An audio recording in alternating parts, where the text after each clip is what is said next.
Piece academy YouTube চ্যানেলে সবাইকে স্বাগত জানাই। আজকে আমরা দশম শ্রেণীর কোষে দেখি 1.2 এর শর্ট প্রশ্নের সমাধান করব।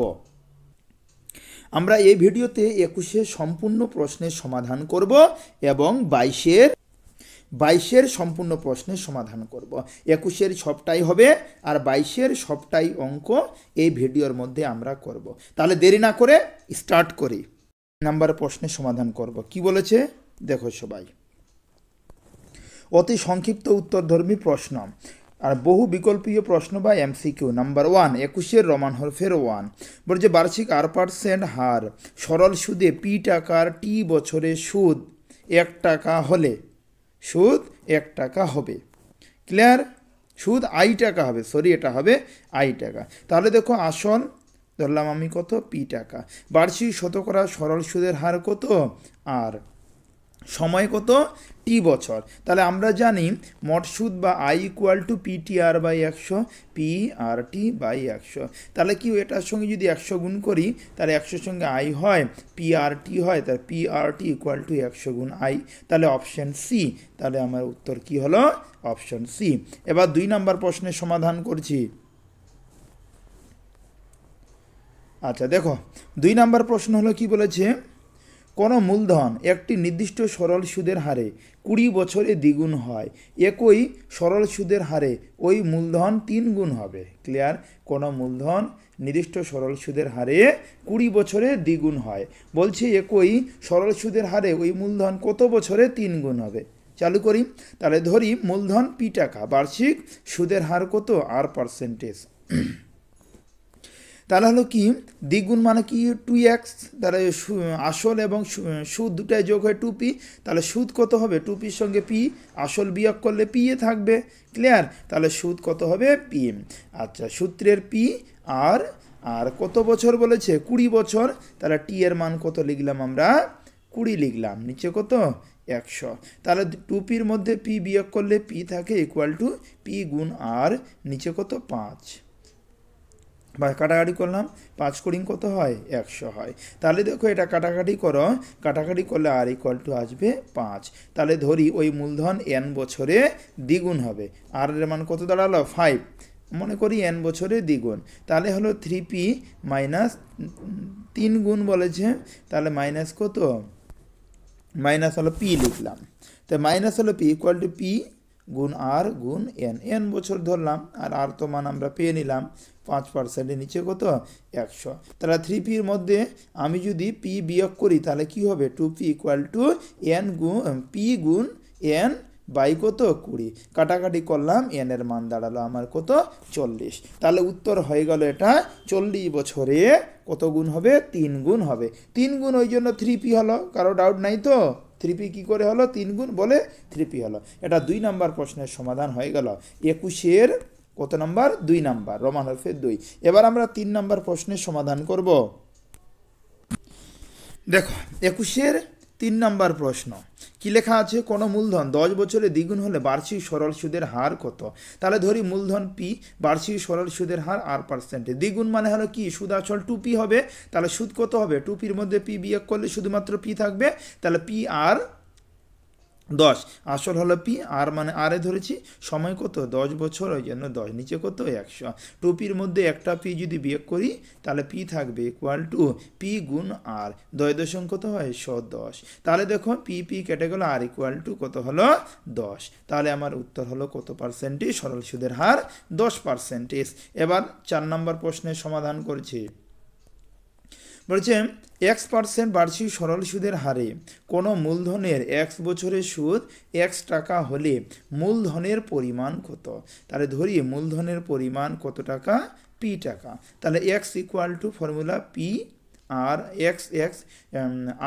x হলো কাকে ধরে, সুদের হার x ধরেছি, আর বছরটাকে কি ধরেছি, x ধরেছি। এই যে x বলেছে সুদের হার, বইটাতে লিখে দেওয়া আছে সুদের হার কত x, আর বছর কত x। ক্লিয়ার? ওই জন্য x, আর আসল তো p ধরলাম, নিচে কত 100।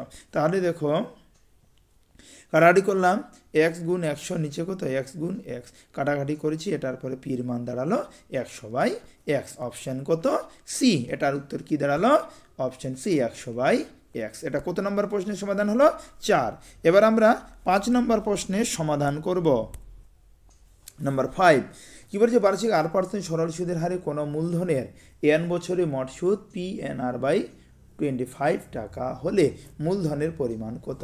তো ধরি মূলধনের পরিমাণ হলো x টাকা, তাহলে দেখো মূলধনের পরিমাণ যদি x হয়, তারপর এটা বলে দিয়েছে মোট সুদ PNR/25, তাহলে I = PTR/100। I এর মান কত বইতে বলেছে? PNR/25।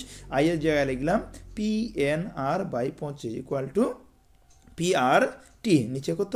100।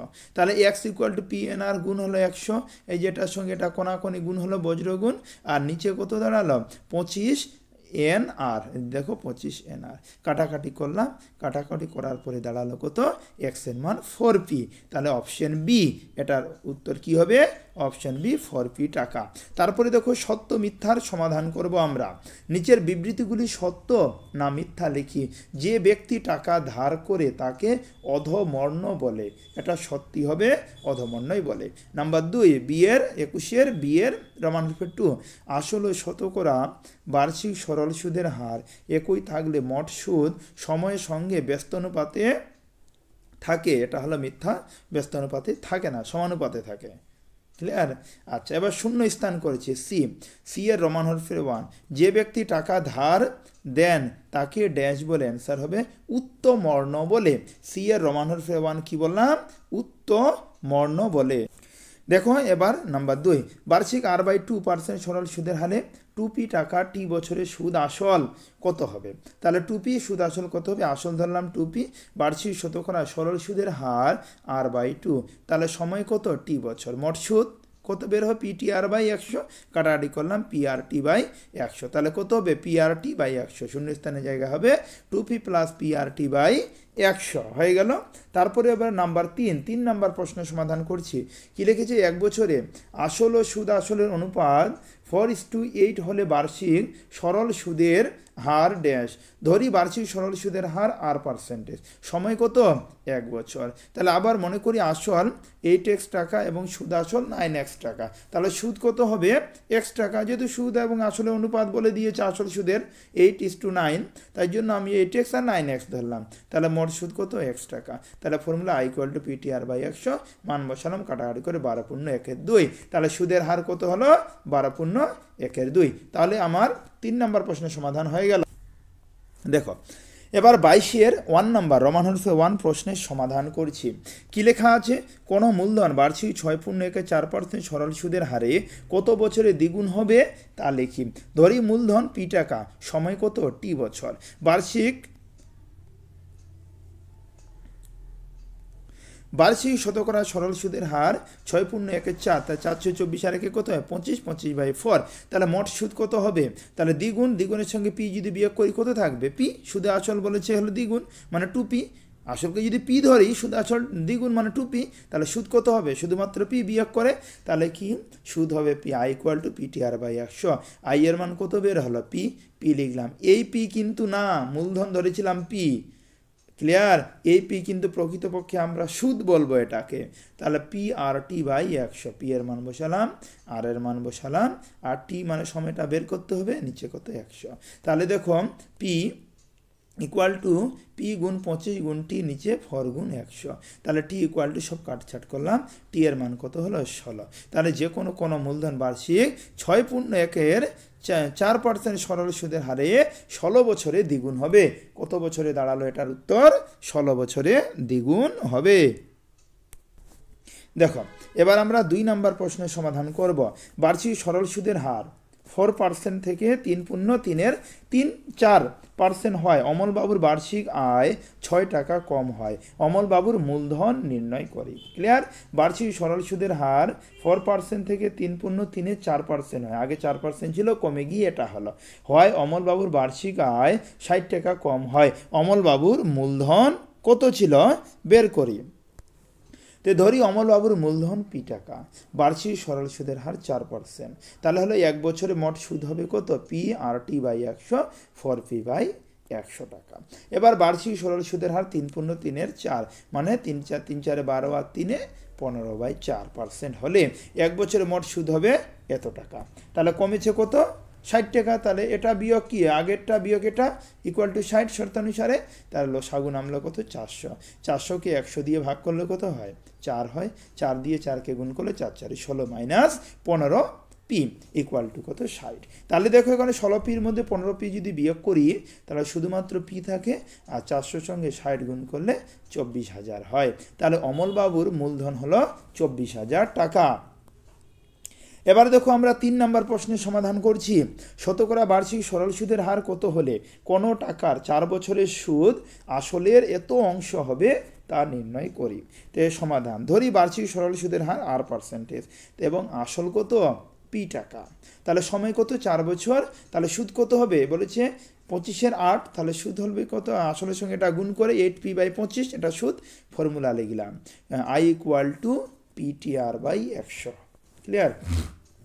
এবার এটাকে কি কাটাকাটি করলাম, আর এর মান বের করলাম আর ইকুয়াল টু, তাহলে দেখো 8p সঙ্গে 100 গুণ, আর নিচে হলো কি 25p4, তাহলে এটা লিখলাম। সবটা কাটাকাটি করার ফলে আমার আর এর মান দাঁড়ালো কত পার্সেন্টেজ 8। তাহলে নির্ণয় বার্ষিক সরল সুদের হার কত পার্সেন্টেজ 8%। দেখো এবার আমরা 4 নম্বর প্রশ্নের সমাধান করব। 21-এর কত বললাম 4, বলেছে বার্ষিক শতকরা বার্ষিক সরল সুদের হার কত হলে কোনো টাকার 10 বছরের সুদ আসলে 2/5 অংশ হবে তা নির্ণয় করি। তাহলে ধরি বার্ষিক সরল সুদের হার R%, তাহলে হলো কি আসল কত পি টাকা, সময় কত বলেছে 10 বছর, তাহলে মোট সুদ PTR/100, তাহলে টাকা কত হলো PR/10। কেমন করে দেখো 2 কত হয় 2.100 হয়, ওই জন্য PR/10 টাকা, এটা কি হলো মোট সুদ। আবার মোট সুদ আসল কত হবে, আসল কত ছিল পি, সুদ বের হলো এটা, তাহলে সুদ আসল দুটাই কি হবে যোগ হবে। এবার শর্তানুসারে সুদ যেটা বের হলো আমাদের PR/10 সুদ, আচ্ছা ইকুয়াল টু হলো কি সুদ আসল কত বেরিয়েছে যে P প্লাস PR/10। ক্লিয়ার? এটা কিন্তু আমাদের 10 হবে, 100 না, এখানে 100 লেখা হয়েছে, এটা 100 হবে না 10 হবে, গুণ কত 2/5, এই যে বইতে বলেছে সুদ আসলে 2/5 অংশ, তাহলে গুণ কত 2/5 অংশ, তাহলে PR/10 গুণ, তাহলে এটাকে দেখো আমি এটাকে এদিকে নিয়ে এসেছি, তাহলে উল্টে যাবে 5 উপরে নিচে 2 ইকুয়াল টু পি। আচ্ছা এই জায়গা থেকে 2 জায়গায় পি আছে, পি কমন নিলাম, তাহলে কিছু থাকবে না, মানে 1 থাকবে, প্লাস এই পি তো কমন চলে গেছে R/10। তাহলে দেখো এখানে কি করেছি কাটাকাটি, 5 দুগুণি কত হয় 10 হয়, 2 দুগুণি 4, তাহলে উপরে হলো কত হলো R/P, পি কেটে গেল দুই সাইডে, এই সাইডে পি আছে এই সাইডে পি কেটে গেল, তাহলে R/4 equal to 1 plus R/10। Clear? এই 1 প্লাস R/10 পি, আর এই পি তো কেটে গেল আমি আগেই বললাম, তাহলে R/4, আর এখানে কি R/10, এটা সমান সমান এই সাইডে নিয়ে আসলাম, ওই জন্য মাইনাস হলো ইকুয়াল টু কত 1। তাহলে হলো 4 আর 10 হলো সহ কত হয় 40, 40কে 4 দিয়ে ভাগ করলে 4×40, 10 সঙ্গে আর গুণ করলে 10R, মাইনাস 10 সঙ্গে 4 40কে ভাগ করলে 4 হয়, 4-এর সঙ্গে আর গুণ করলে 4R ইকুয়াল টু কত 1। তাহলে 10R এর মধ্যে 4R বিয়োগ করলে 6R ইকুয়াল টু কত 100, R ইকুয়াল টু 100/6, 6কে 100কে 6 দিয়ে ভাগ করলে কত হয়, তাহলে 6/2 3%। তাহলে বলতে পারে নির্ণয় বার্ষিক সরল সুদের হার 6/2 3%। এবার 5 নম্বর 21-এর 5, বার্ষিক 5% সরল সুদের হারে কত টাকার মাসিক সুদ 1 টাকা হবে তা নির্ণয় করি। তো ধরি আসল পি টাকা, বার্ষিক শতকরা সুদের হার কত বলছে 5%, 5 সময় 1 মাস, মানে কত বছর 1/12 মাস, সুদ কত 1 টাকা। ক্লিয়ার? আচ্ছা এবার দেখো I equal to PTR/100, I মানে কত 1 ধরেছি, 1 এসেছে আমাদের। ক্লিয়ার? সুদ 1 টাকা, আয়ের মান লিখলাম 1 টাকা, পি এ লিখলাম পি, আর 5% বলেছে, আর সময় কত 1 বছর 1 মাস, মানে 1/12 বছর, গুণ কত 100, তাহলে হলো 1 ইকুয়াল টু পি, আর নিচে কত আসলো 20 আর কত 12, 5 দিয়ে 100কে ভাগ করলে কত হয় 5×20, তাহলে পি এর সঙ্গে 1 গুণ করলে পি এ হয়, তাহলে P/20 গুণ 12। তাহলে এখানে লক্ষ্য করো পি ইকুয়াল টু 20 গুণ 12-এর সঙ্গে 1 গুণ করে কত হয়েছে 240। তাহলে বার্ষিক 5% সরল সুদের হারে 240 টাকার মাসিক সুদ কত টাকা 1 টাকা। তাহলে কষে দেখি 1.2 এর সম্পূর্ণ অঙ্কের সমাধান হয়ে গেল এই ভিডিওতে। এটা আমার পার্ট হয়তো 15 নাম্বার, এর আগের অঙ্ক তোমাদের মধ্যে যারা করনি আমার চ্যানেলের প্লেলিস্টে যাবে, ওখানে গিয়ে বিভিন্ন ক্লাস আছে, তোমাদের ক্লাস 10 ক্লাস 10-এ ঢুকবে, দেখে দেখবে পার্ট 1 পার্ট 2 এইভাবে করে পার্ট 14 অবধি তোমরা লিখে নাও। ঠিক আছে, যারা লেখনি তারা লিখে নাও। আর যারা এই ভিডিওটা সম্পূর্ণ দেখেছো তোমাদের জন্য অসংখ্য ধন্যবাদ।